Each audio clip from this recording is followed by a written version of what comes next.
In this video, I'll be demonstrating how to use the lockdown browser that's now available in Schoology. So once you're in a course, you'll notice on the left-hand side there's an option down here called Lockdown Browser. In order to get an assessment, a quiz, or a test to be in the lockdown, you have to turn on that option. So once you click on this page, all of your quizzes and tests will populate here. You'll click on the down arrow, click on Settings, and then you have to click on this bubble that says Require Lockdown Browser. If you look below that, you'll see advanced settings that are there as well. If you need any of those settings, please look at the explanation of what they do before you click on any of those boxes. So once you're satisfied with what you have, click on Save and Close. And now that assessment is ready to be in the lockdown browser. So when the student goes to their quiz or test, they'll have this screen here. Now, if they never used the lockdown browser before, they will need to download the software into the computer. If they've already done that, they do not have to do it again. So once they're ready, they can hit Start New Attempt. When they hit the Start New Attempt, it'll go full screen, and the students might see a message that looks like this. That message is providing information.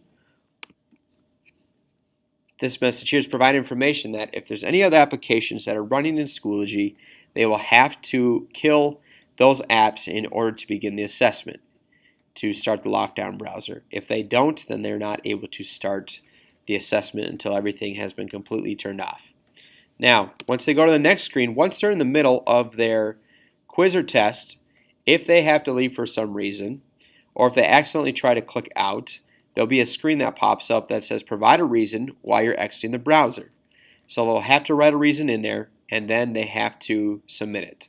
That submission will go to you to indicate why they left that screen. Even if they try to swipe over, they have to provide information of why they're leaving the screen. So this is a really nice tool because it helps to identify if anyone is leaving it on purpose or accidentally. This is a buffer for that. So to leave early message, they have to put something in there. Now, if the student has trouble trying to get the lockdown browser to work on their computer, it's probably for the reason for the URL that they're using. If they see a message that says something about the server is not connecting properly, it is because they're not using the correct URL.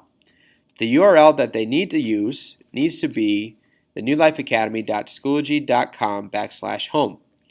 If they see in their URL where it says app.schoology.com, that is the reason why they're not able to connect to the server.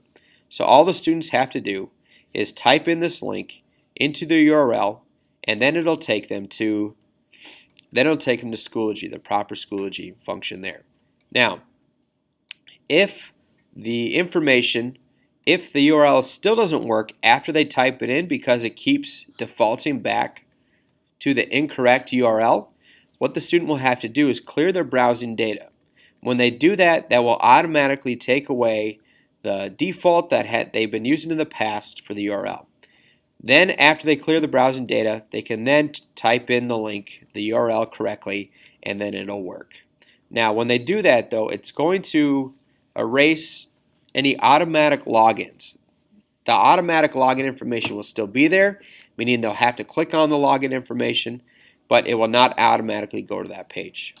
So that is how that server connection not being able to connect will be avoided. So again, the location of it, how to turn it on is what was covered here. This cheat sheet is already provided for you. Please refer back to that if there's any problems you see here. If there's any other problems that you see, please contact me and I'll help you with those issues. And let me know if there's any other questions.